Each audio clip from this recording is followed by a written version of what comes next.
चाहे राजनीति की हो, सामाजिक हो या हो घटना दुर्घटना की, बात चाहे भ्रष्टाचार की हो, जनता से जुड़े मुद्दों की हो या हो कानून व्यवस्था की, अब बातें होंगी आपके शहर की। इंडिया न्यूज 24 टीवी में आपका स्वागत है। कृषि मंत्री कमल पटेल की जनसंपर्क संचालनालय में प्रेस कॉन्फ्रेंस। कृषि मंत्री बोले, लगातार हुई अतिवृष्टि और प्राकृतिक आपदा ने गरीबों और किसानों की कमर तोड़ दी है। ऐसे समय में शिवतज सरकार उनके साथ खड़ी।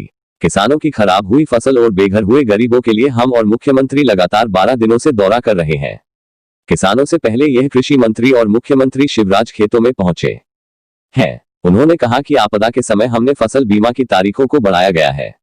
हमारी सरकार ने मरी हुई फसल का बीमा करवाया है, जो अपने आप में देश के लिए एक इतिहास है। कृषि मंत्री ने कहा कि सभी किसान बीमा जरूर करवाए ताकि हम उसकी पूर्ति कर सके। कृषि मंत्री ने आगे कहा कि कमलनाथ घड़ियाली आंसू बहाने का काम करते हैं। उन्होंने किसानों के लिए कुछ नहीं किया। हम 100% दे रहे हैं तो प्रीमियम बचाने के लिए कमलनाथ ने 75% दिया है। उन्होंने कांग्रेस सरकार पर हमला बोलते हुए कहा कि कांग्रेस कैसे कह सकती है कि वह किसानों की सरकार है। वचन देने के बाद कांग्रेस ने कर्ज माफ नहीं किया।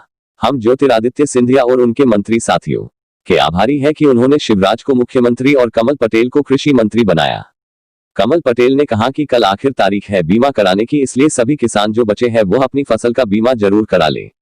कृषि मंत्री ने कहा कि किसान जिंदा रहेगा तो हम जिंदा रहेंगे, मगर कांग्रेस ने किसानों को मारा है।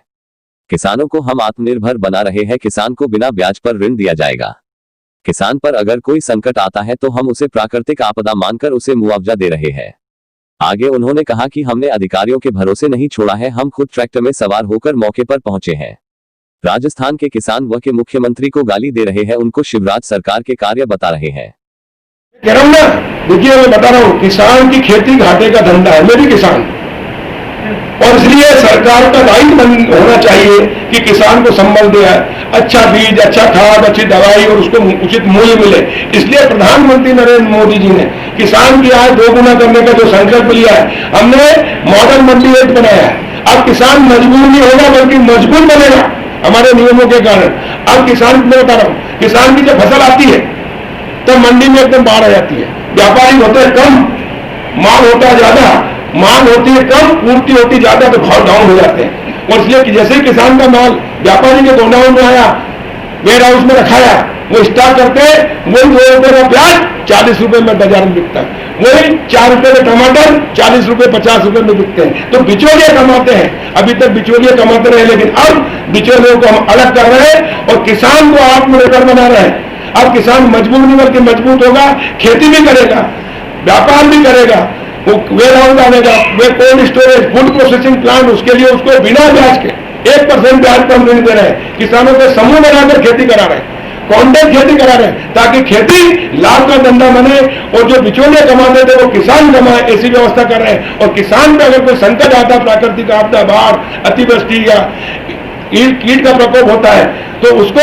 हम प्राकृतिक आपदा मान के RBC 6.4 में भी राहत दे रहे हैं और बीमा भी दिला रहे हैं। ये देश में पहली बार किया कमलनाथ जी ने कि RBC 6.4 में राहत नियम है कि ट्रेजरी में कलेक्टर देगा, तत्काल राहत मिलेगी।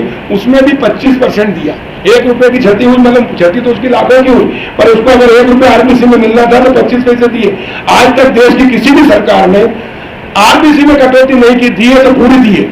हमने 5-5, 5.5 हजार करोड़ बांटे हैं, लेकिन कमलनाथ जी ने 25% दिया और दिए नहीं, पिछली बार का भी नहीं दिया। और इसलिए धोखेबाज सरकार रही है, धोखेबाज कांग्रेस रही है। इसलिए अब किसान एक बार धोखे में आ गया, गरीब अब जीवन में कभी नहीं आएगा। इसलिए हमेशा के लिए कांग्रेस खत्म और भारतीय जनता पार्टी किसानों को, गरीबों को उभारे। हम गरीबों को मकान बना के दे रहे हैं।